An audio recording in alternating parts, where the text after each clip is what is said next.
my witches. I'm grateful you joined me today in our quest to unravel the mysteries of dark magic. Come on in, and we'll begin our journey, if you dare.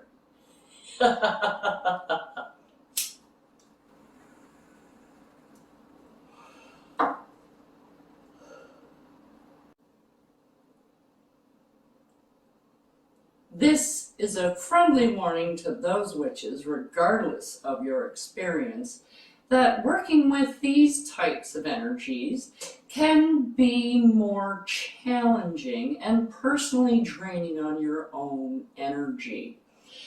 The deities, as well, on this side of the fence, tend to be a bit more demanding and less forgiving. So I urge you now to do your research if you should be using a deity, as you should with any deity that you use, regardless of what pantheon you're taking them from.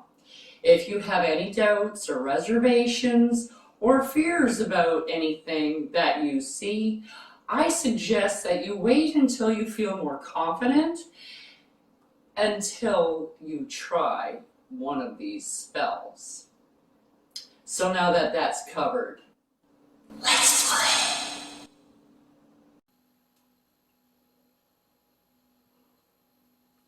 Hello, my witches. So glad to see you made it today. Because up here in Canada, it's pretty cold today. And on those cold days, you want to keep warm.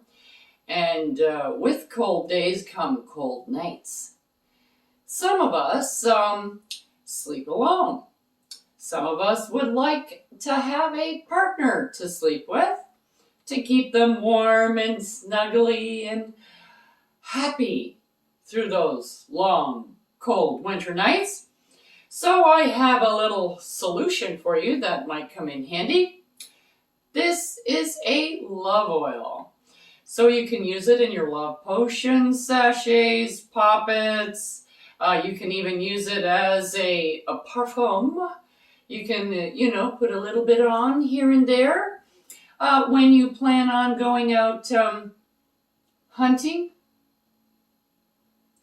So, the one we're going to do today is for a woman who is seeking a man. Okay, so you need a bottle. And we're going to use the sweet almond oil. You can use regular almond oil, and if you don't have almond oil, you can always use olive oil. But sweet olive oil is the oil I'm going to be using today. And then you need rose petals, hibiscus petals, lavender, vanilla oil or a vanilla bean. However, I don't have that, so I always just use the same stuff. This is real vanilla extract for cooking, not the imitation. Okay, and lemongrass. And then you also, I don't have lemongrass, but I do have lemongrass oil, rose oil, and lavender oil. Now you should have, in this particular preparation, you have the botanicals, and then you have your oils. So if you don't have either or, it doesn't matter. You can just use all oil if that's what you want, or you can just use your botanicals, and that's fine too. I'm just using a combination.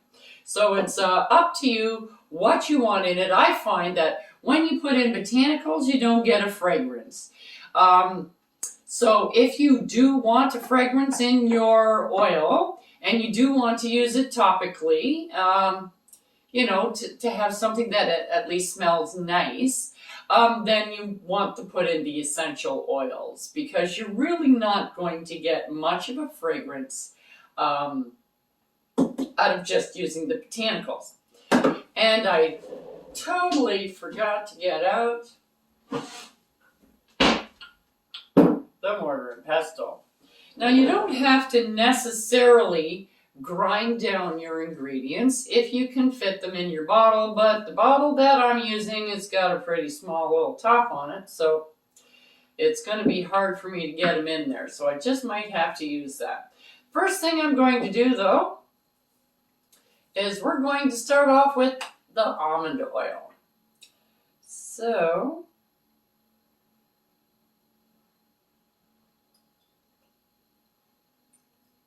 now you don't need like to fill up the whole bottle. It depends on how much of this you actually want to make. So I am just going to go up to the top little doodaddy there, right there. And that's all I'm going to put in for the sweet almond oil. And then next I might as well just put in the oils that I have because they're easy. So I'm going to put, because this is like a love oil, and I do want the fragrance to come through fairly nicely. And so it also depends on how big of a bottle that you're using. But I'm going to be putting in 9, 2, 3, 4, 5, 6, 7, 8, 9. I think there's a couple extra in there, but that's okay. I do like lavender. Alrighty then. So we've got our lavender. Then I'm going to be putting in rose.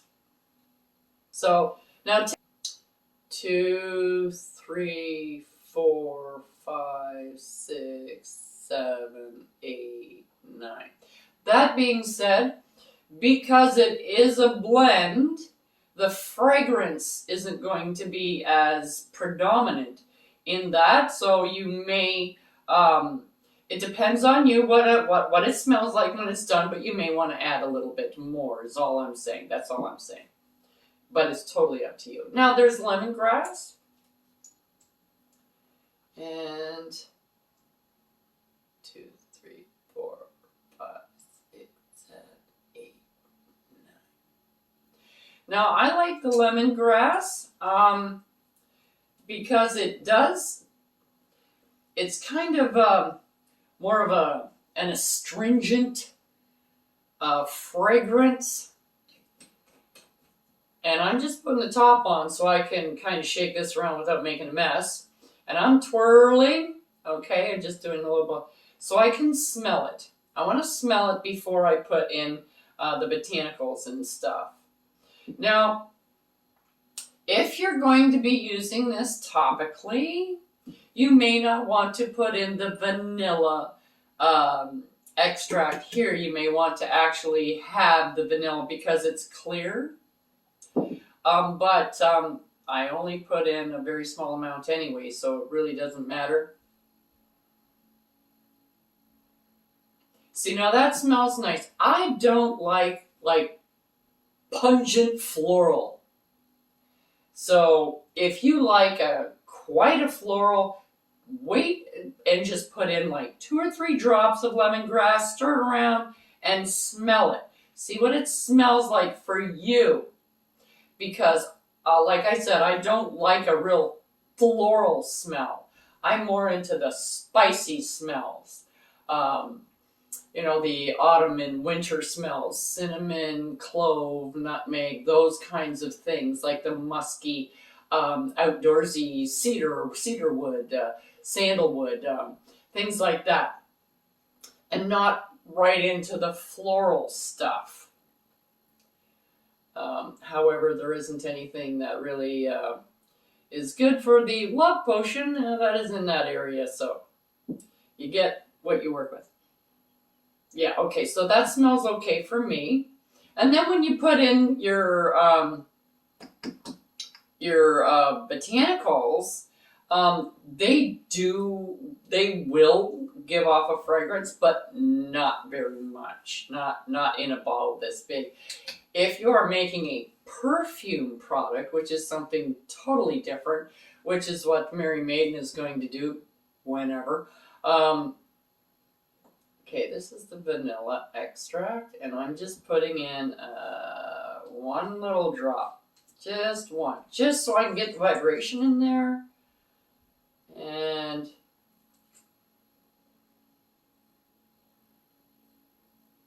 there you go. didn't really change the color anyways. And like I said, you're looking for vibration. I don't want it to smell like vanilla. A lot of people do like the smell of vanilla. I do not. So I only put in like one little drop, shook it in there, because it is a lot thicker than the sweet almond oil. So it would just kind of sit there as a blob, like a lava lamp. So I give it a shake. And as you can see, you cannot see it in there anywhere, which is what I like. Okay, so now I take off the top. Yes, okay. Now we're going to put in some hibiscus. Let's see if I can get it. Now this is dry petals. And hibiscus, see if you, I can pretty much bend it and it doesn't really snap, and it's very rubbery. So I think what I'm going to do, because it's not going to really do well in grinding it up. So I think, oh, maybe it will. Let me give it a try. Put in 1, 2, and I don't want that big piece. That's not going to come down there. 3. That looks good. I'll move that out of the way just for a second.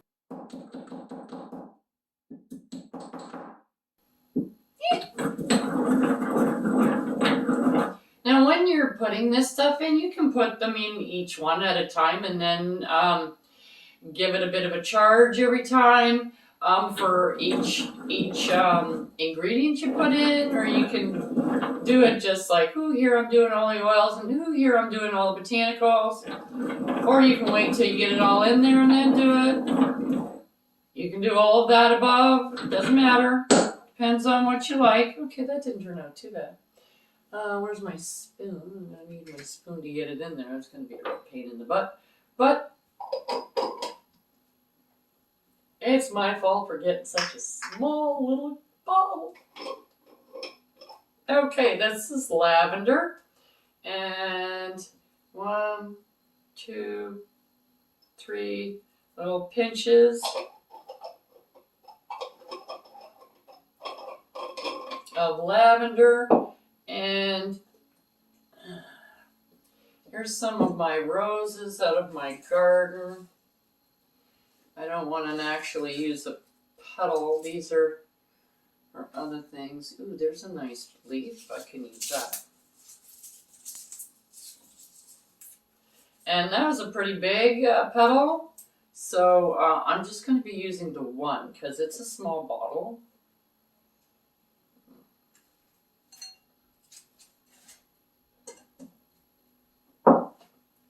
Oh, okay. So we're going clockwise, of course, because we're bringing something to us. Okay, we want something to come to us. So we are using clockwise motion. So you get this all ground up. And now, to try and get it in the bottle, let's find a place where I can kind of just do this. Can I do that? Yeah, that works. The old stick your hand right around the rim and just kind of use your hand as a funnel.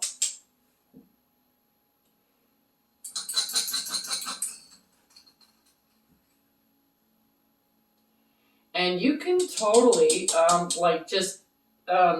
use this as a master bottle and just pour out a little bit into, like a roll-on, one of those little roll-on tubes, and you can carry the roll-on with you, like a lot of people do that.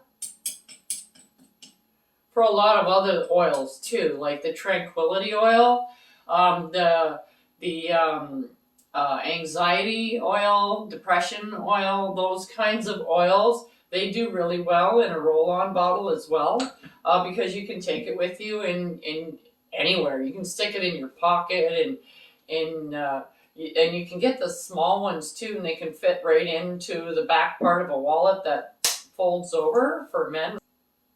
Okay. There, now we're getting a little bit of color in there too from the hibiscus. The hibiscus will change the color of this to kind of a lavender color.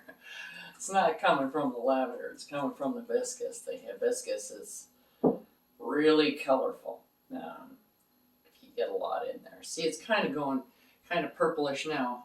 You can see it. It's really nice. That's why I kind of wanted to grind it. The more you grind it into a powder, the more color you get. And the more actual fragrance that comes out of the petals. Okay. So, there you have it. You have your love oil for a woman, like a female person seeking a man. I am going to be making one next week for the guy who's looking for the girl. And then I also have oils for the LGBTQ community, for a man who is seeking a man and a woman who is seeking a woman. Sex. This is not a binding spell like some love spells are, or a commanding spell like other love spells are. And all these white witches who are sitting there freaking out about karma and they're doing love spells. Sorry to let you know, but you just screwed up your karma, because a love spell like that is a commanding or a binding spell, which is baneful magic. Okay, so just so you know, because you're trying to impose your will onto someone else, that is baneful magic. So here we go, women. Get your hibiscus ready and get your love on, and happy hunting. Till next time, I'm Crone Alone. Check out the link below for the correspondences and magical properties of the items used in this video. And don't forget to like, subscribe, and hit that notification button so you don't miss any witchy content our three sisters have brewing for you here on The Witch's Inn.